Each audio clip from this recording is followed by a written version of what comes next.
Hello everyone, welcome back. Let's begin with the new question. The question says the probability that a bulb produced by a factory will fuse after 200 days of use is 0.2. Let X denote the number of bulbs out of 5 that fuse after 200 days of use.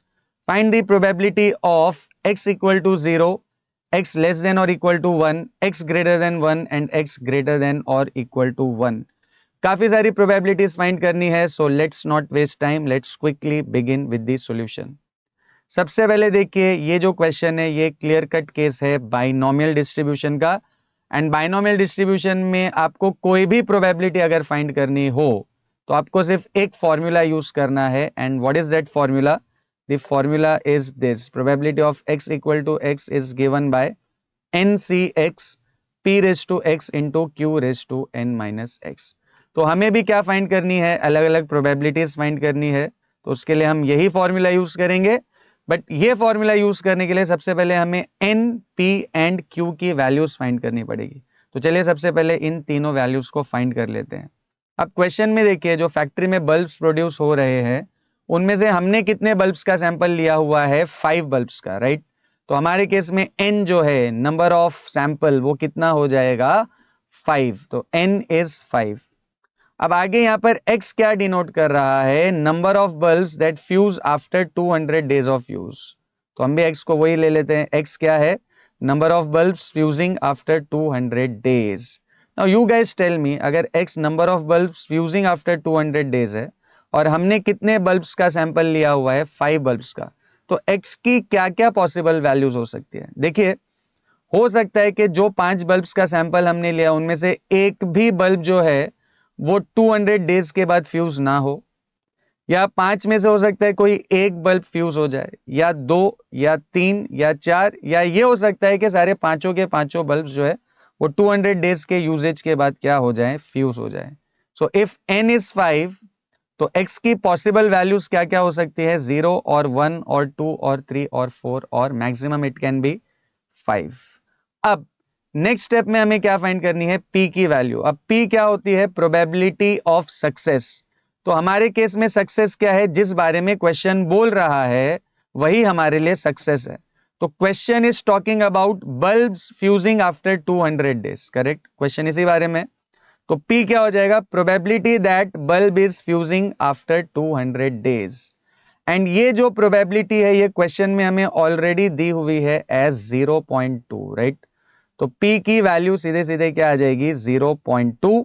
And 0.2 को अगर हम fractional form में convert करें तो ये हो जाएगा 2/10, and 2/10 is 1/5। अब देखिए P के बाद नेक्स्ट हमें क्या फाइंड करनी है? Q की value. Q is complement of P। Q क्या होता है? Probability of failure. P है प्रोबेबिलिटी ऑफ सक्सेस, Q है प्रोबेबिलिटी ऑफ फेलियर। तो Q आपको हमेशा कैसे मिलेगा? 1 माइनस P से, राइट। तो Q के हमने P ऑलरेडी कैलकुलेट किया हुआ है 1/5। तो Q की वैल्यू क्या हो जाएगी? 1 minus 1/5। And if you simplify this, ये क्रॉस मल्टीप्लाई करके Q की वैल्यू क्या हो जाएगी? 4/5। तो n की वैल्यू हमें 5 मिल चुकी है, P है 1/5 और Q की वैल्यू है 4/5। अब हम एक एक करके ये जो प्रोबेबिलिटीज हमें फाइंड करनी है ये फाइंड कर लेते हैं। सबसे पहले हमें कौन सी प्रोबेबिलिटी फाइंड करनी है? Probability of x equal to 0। अब देखिए प्रोबेबिलिटी फाइंड करने के लिए ये फॉर्मूला हमारे पास है। इसमें n सी x, n कितना है? 5, और x की वैल्यू क्या है इस केस में? 0। सो ये 5c0 हो जाएगा, राइट। 5c0। देन p की वैल्यू है 1/5। So 1/5 raise to x, x मतलब 0, so 1/5 raise to 0। And q raise to n minus x, q है 4/5, so 4/5 raise to n minus x, that is 5 minus 0। अब देखिए 5c0 क्या होता है? 1 होता है। nc0 इज 1, सो 5c0 भी क्या हो जाएगा? 1। And anything raise to 0 is also 1, तो ये हो जाएगा 1। एंड ये 4/5 रेस टू क्या बचेगा? 5। अब देखिए 4 का फिफ्थ पावर होता है 1024 और 5 का फिफ्थ पावर होता है 3125। तो ये टोटल आपका बन जाएगा 1024 upon 3125। And if you multiply everything you get 1024 upon 3125। तो ये आपकी पहली प्रोबेबिलिटी है, probability of x equal to 0। अब नेक्स्ट हमें क्या फाइंड करनी है? Probability of x less than और equal to 1। Probability of x less than और इक्वल टू 1। अब देखिए लेस देन और इक्वल टू 1 में क्या क्या आएगा? 1 या 0, करेक्ट। 1 या 1 से कम में क्या क्या वैल्यूज आ सकती है, 0 और 1. So p of x equal to 0 plus p of x equal to 1. अब इन दोनों के लिए यही सेम फॉर्मूला यूज करेंगे. तो ये क्या हो जाएगा आपका 5c0 1 by 5 raised to 0 and 4 by 5 raised to 5 minus 0, correct. And plus यहाँ पर x की वैल्यू क्या हो जाएगी आपकी 1. तो n p q आपको ऑलरेडी पता है, x की वैल्यू इस केस में 1. सो हो जाएगा 5c1 into 1 by 5 raised to 1 and into 4 by 5 raised to 5 minus 1. अब anything c0, 5c0 क्या होता है 1, anything raised to 0 is 1 and ये 4 by 5 raised to क्या बन जाएगा 5. तो 4 का फिफ्थ पावर होता है 1024 एंड 5 का फिफ्थ पावर होता है 3125. तो ये टोटल हो जाएगा 1024 upon 3125 and plus 5c1 is 5, 1 by 5 raised to 1 is 1 by 5 और ये 4 by 5 का कौन सा पावर बनेगा, fourth power, right. 5 minus 1 is 4. तो 4 का फोर्थ पावर होता है 256. 4 का फोर्थ पावर इज 256 एंड 5 का फोर्थ पावर इज 625. तो ये टोटल हो जाएगा 256 अपॉन 625. अब नेक्स्ट स्टेप में इसको अगर हम सिंप्लीफाई करें तो ये 1 इंटू 1 इंटू 1024 तो सेम ही आने वाला है. तो 1024 अपॉन 3125 प्लस, अब यहाँ पर एक चीज ध्यान में रखिएगा, देखिए दिखने में तो ऐसा लग रहा है कि हम इस 5 और 5 को कैंसिल कर सकते हैं, no doubt we can, but अगर हम इनको कैंसिल करें तो हमारे लिए एक डिसएडवांटेज ये हो जाएगा कि डिनोमिनेटर्स दोनों डिफरेंट हो जाएंगे. तो अगर मैं इस 5 को कैंसिल ना करूं and if I multiply 5 with 625 तो ये टोटल प्रोडक्ट आपका क्या बन जाएगा 3125. तो ये डिनोमिनेटर और ये डिनोमिनेटर होगा सेम. तो that is why we are not cancelling out this 5 and 5. तो उसकी जगह हम क्या करेंगे, इस 5 को 256 से मल्टीप्लाई कर देंगे. तो 5 को अगर हम 256 से मल्टीप्लाई करें तो हो जाएगा 1280 एंड डिवाइडेड बाय इन दोनों का प्रोडक्ट हो जाएगा 3125. सो 1280 upon 3125 and now denominators are same, you can easily add these two values and if you add these two values you get 2304 upon 3125. तो हमने p of x equal to 0 भी calculate कर लिया है और p of x less than और equal to 1 भी calculate कर लिया है. अब देखिए आगे जो दो नेक्स्ट प्रोबेबिलिटीज फाइंड करनी है उसको फाइंड करने से पहले आप इन दोनों वैल्यूज को थोड़ा सा ध्यान में रखिएगा. तो चलिए हम नोट कर लेते हैं इन दोनों वैल्यूज को. ये दो हमारी वैल्यूज है, राइट, जो अभी हमने प्रीवियसली 0 और लेस देन और इक्वल टू 1 के लिए जो प्रोबेबिलिटीज हमने फाइंड की हुई है, राइट. अब थर्ड सब क्वेश्चन हमारा क्या बोल रहा है, we need to find probability of x greater than 1, 1 से बड़ा, बट इसमें देखिए 1 इंक्लूडेड नहीं है. तो 1 से बड़ी वैल्यूज क्या क्या हो सकती है, 2, 3, 4 और 5, राइट, क्योंकि सैंपल हमने कितने बल्ब्स का लिया हुआ है, 5 बल्ब्स का. तो 1 से ग्रेटर कौन कौन सी पॉसिबल वैल्यूज है, 2, 3, 4 एंड 5. अब इसको सॉल्व करने के लिए देखिए नो डाउट हमारे पास फॉर्मूला तो है, बट यहां पर अगर हम इन चारों को इंडिविजुअल सॉल्व करने जाए तो काफी टाइम लगेगा, राइट.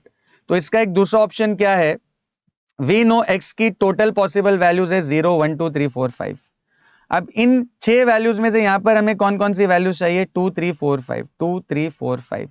तो जो कैलकुलेट करनी है वो टोटल 4 वैल्यूज है और जो मिसिंग वैल्यूज है वो कौन सी है, 2 वैल्यूज 0 और 1. तो मिसिंग वैल्यूज कम है और जो कैलकुलेट करना है वो ज्यादा है. तो जब भी कैलकुलेटिव पार्ट ज्यादा हो और मिसिंग वैल्यूज कम हो तो हम वहां पर क्या यूज करेंगे, कॉम्प्लीमेंट्री प्रोबेबिलिटी. क्या होती है कॉम्प्लीमेंट्री प्रोबेबिलिटी, 1 में से क्या माइनस कर देंगे, जो मिसिंग वैल्यूज है x की. तो x की कौन सी वैल्यूज यहां पर मिसिंग है, 0 और 1. तो 1 में से हम probability of 0 and plus probability of 1 को क्या कर देंगे, माइनस कर देंगे. तो यहां पर देखिए हमको क्या एडवांटेज हो गया, 4 प्रोबेबिलिटीज सॉल्व करने की जगह पे सिर्फ 2 प्रोबेबिलिटीज सॉल्व करनी पड़ेगी. बट इसमें भी हमको एक एडवांटेज क्या है, ये जो दोनों वैल्यूज है 0 और 1, ये देखिए लेस देन और इक्वल टू 1 जो हमने प्रीवियसली फाइंड की हुई है वो वैल्यू क्या है, 2304 अपॉन 3125. तो ये दोनों का टोटल हमें ऑलरेडी पता है यूजिंग सब क्वेश्चन नंबर 2 और वो वैल्यू क्या है ये. तो डायरेक्टली हम यहां पर इसको सब्सटीट्यूट कर सकते हैं. तो ये क्या हो जाएगा, 1 माइनस 2304 अपॉन 3125 एंड इसको क्रॉस मल्टीप्लाई करके अगर हम सिंप्लीफाई करें तो ये वैल्यू बन जाती है 821 अपॉन 3125, राइट. अब फाइनली जो फोर्थ सब प्रोबेबिलिटी है वो है probability of x greater then और इक्वल टू 1. अब ग्रेटर देन और इक्वल टू 1 मतलब 1 या 1 से ज्यादा. यहां पर 1 इंक्लूडेड है बट यहां पर 1 इंक्लूडेड नहीं था. तो इसमें 1 भी आ जाएगा, 2 भी आ जाएगा, 3 भी आ जाएगा, 4 भी आ जाएगा और मैक्सिमम हम कहाँ तक जा सकते हैं 5 तक। अगेन यहाँ पर देखिए जो सॉल्व करना है वो काफी सारी है, 1 2 3 4 टोटल 5 प्रोबेबिलिटीज हमको फाइंड करनी पड़ेगी। तो इसमें x की कौन सी वैल्यू मिसिंग है? 0। तो a की वैल्यू मिसिंग है तो हम यहाँ पर क्या यूज करेंगे? Complementary probability. वो कैसे मिलेगी? 1 माइनस जो मिसिंग वैल्यू उसकी probability, that is probability of x equal to 0। अब देखिए यहाँ पर भी हमें एडवांटेज क्या है, ये जो probability of x equal to 0 है ये भी हमने ऑलरेडी फाइंड करके रखी हुई है, विच इज 1024 अपॉन 3125। तो ये नेक्स्ट स्टेप में हो जाएगा 1 माइनस 1024 अपॉन 3125 एंड इसको क्रॉस मल्टीप्लाई करके we finally get the probability as 2101 upon 3125। तो यहाँ पर देखिए जो हमें टोटल 4 प्रोबेबिलिटीज फाइंड करनी थी उनमें थर्ड और फोर्थ की जो वैल्यू है वो हमको किसके बेसिस पे मिल जाएगी? फर्स्ट और सेकंड के बेसिस पे। So I hope this is clear to all of you. See you in the next video.